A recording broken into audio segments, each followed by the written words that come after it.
doesn't seem like much has changed between the Galaxy S9s and last year's S8s, at least on the surface. So what's different about Samsung's two new flagships? The S9 has new colors to choose from. It has slightly slimmer bezels and a brighter screen. And it's gained a little weight.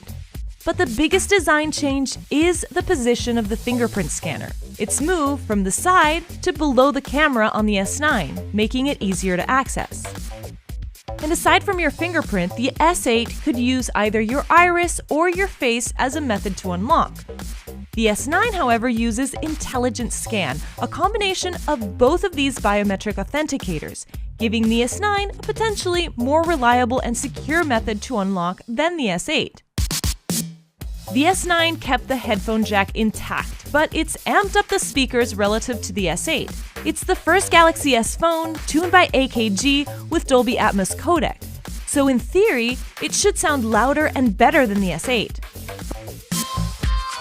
Both the S8s and the S9s have a 12-megapixel main shooter with optical image stabilization, but what's new on the S9s is the aperture, which can change from f1.5 to f2.4 depending on the lighting conditions. It also allows users to control the aperture from Pro mode, and it added a super slow-mo feature of 960 frames per second.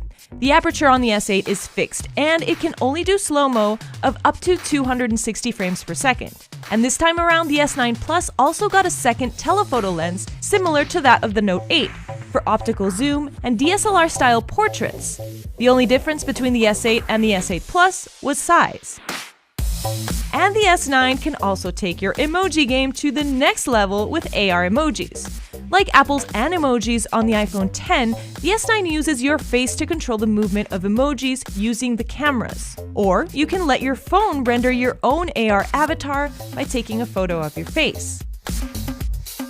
Bixby Vision also has a few more tricks up its sleeve on the S9, with things like real-time translation, virtual makeup, and calorie count in food.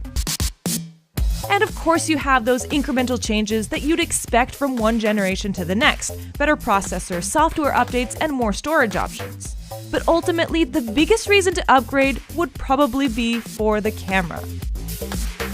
So check out all our S9 coverage at cnet.com.